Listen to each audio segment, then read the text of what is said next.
America rebuilds in Secret Empire Omega Issue 1. The Marvel world begins its long rebuild process after Captain America's failed takeover of the US and installation of Hydra as a world power. While the government scrambles to figure out what to do, Steve breaks into Shadow Pillar, a black site prison where he can talk to his evil counterpart. Steve tells him that he will rot in this prison until his trial, but Hydra Steve says he never actually committed any crimes, seeing as the SHIELD Act gave him the legal powers to take over thanks to him being the new SHIELD director. He also reminds Steve that he never created any of these laws, but the heroes of the world did, therefore it was their doing that he got all the power. Not caring for his excuses, Steve says that they will hold him accountable either way. Elsewhere, Natasha's funeral is held, and Clint breaks down in the middle of the funeral after having lost her friend. This results in him having to be carried out of the funeral by Logan.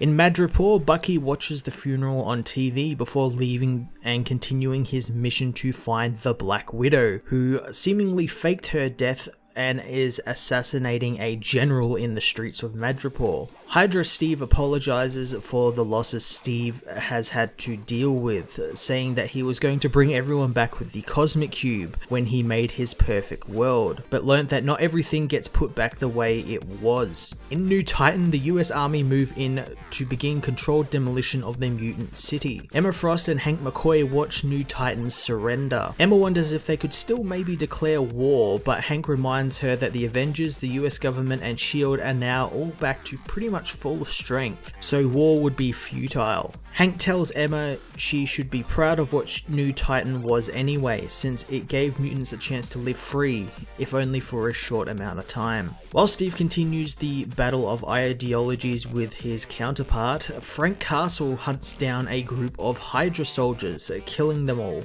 Frank laments that of all the mistakes he has made in life, being duped by the one man he thought he could trust is his worst. As he burns down the Hydra building, Nick Fury Jr. keeps an eye on him from afar. Tiring of their battle of wits, Hydra Steve asks why Steve came to see him in the first place. Steve says that during the cleanup, he saw how afraid people had become of him thanks to his doppelganger, and no level of damage control will ever undo what he did. Steve reveals that he came to the prison to look at the man who had cost him everything in his life, and he isn't really impressed at what he sees since his double didn't really do anything amazing, only used the trust people had in Steve Rogers against them.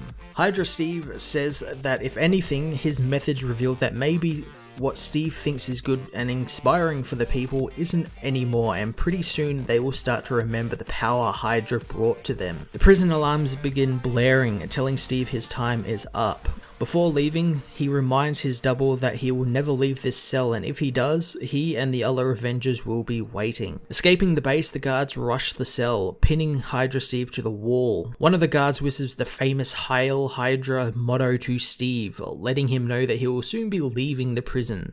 Secret Empire Omega Issue 1 was a fantastic wrap-up to the Secret Empire story, and one that no doubt set the state of the next chapter of the Marvel Universe. I really liked how the issue just sort of laid both Steve's ideologies on the table and sort of got to business, really, and how they are both different, but also how both in their own kind of twisted ways are right. I also really hope that the Hydra Steve ends up being called by another name, because I guarantee you there will be people who are confused at who I'm talking to, which Steve am I talking about, and Hydra Steve is really kind of on the nose. You gotta call him something else, and he'll probably end up getting a new name very soon. Punisher also got a really small but integral part of this issue, as it shows he is on a mission of redemption in a way, and I wonder if he might be putting the doppelganger Steve in his sights in his solo ongoing.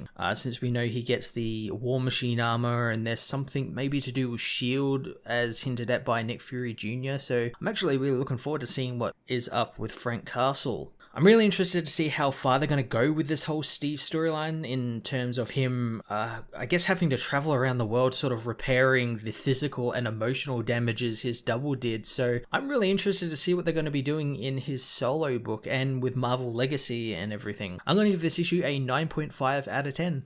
Hey everyone, thanks for watching my newest video. If you enjoyed it, you might also like to check out my other reviews here on my channel. You can also follow me on various social media platforms like Twitter by searching Matt_FOS, or even join the Comic Multiverse Discord server and chat with other comic book fans, including myself and Joel from Cape Joel. Want cheap comics and trades? Head over to the book depository with the link in the description to get the cheapest trades and comics around, along with free shipping anywhere in the world. Until next time, this has been Matt of the Fortress of Solitude. Thank you so much for watching.